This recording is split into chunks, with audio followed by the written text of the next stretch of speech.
27 രാവിന്റെ പുണ്യം തേടി വിശ്വാസി ലക്ഷങ്ങൾ സ്വലാത്ത് നഗറിലേക്ക് ഒഴുകിയെത്തി. വേനൽ ചൂടിൻ്റെ ആധിക്യത്തിലും ആത്മീയതയാൽ മനം കുളിർന്നാണ് വിശ്വാസികൾ സ്വലാത്ത് നഗർ വിട്ടുപോയത്. ഇന്നലെ പ്രഭാതം മുതൽ തന്നെ മഅ്ദിൻ ഗ്രാൻഡ് മസ്ജിദിൽ നടന്ന വിവിധ ആത്മീയ സദസ്സുകളിൽ വിശ്വാസികൾ നിറഞ്ഞിരുന്നു. ഉച്ചയ്ക്ക് 1 മുതൽ നടന്ന അസ്മാഉൽ ബദ്രിയീൻ മജ്ലിസോടെ പരിപാടികൾക്ക് തുടക്കമായി.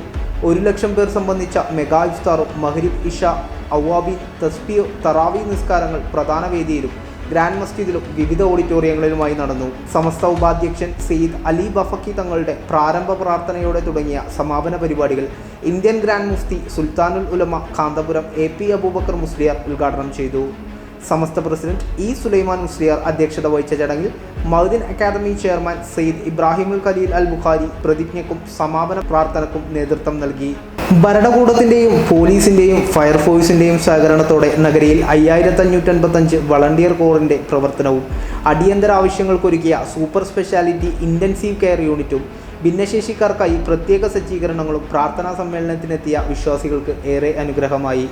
ആത്മീയവേദിയുടെ പുണ്യം നുകരാനെത്തിയ സ്ത്രീകൾക്കുള്ള പ്രത്യേക സൗകര്യവും ഏറെ സഹായകമായി. സ്വലാത്ത്, തഹ്ലീൽ, ഖുർആൻ പാരായണം, തൗബ, പ്രാർത്ഥന എന്നിവ പ്രസ്തുത പരിപാടിയിൽ നടന്നു. ഡോക്ടർ അഹമ്മദ് അവാദ് ജുമുഅ അൽ കുവൈസി, സമസ്ത സെക്രട്ടറി പൊന്മള അബ്ദുൽ ഖാദർ മുസ്ലിയാർ തുടങ്ങിയ പ്രമുഖർ പരിപാടിയിൽ പ്രസംഗിച്ചു.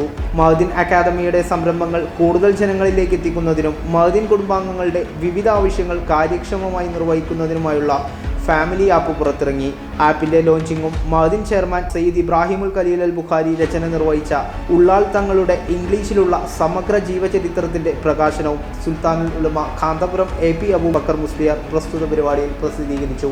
News desk Madin updates.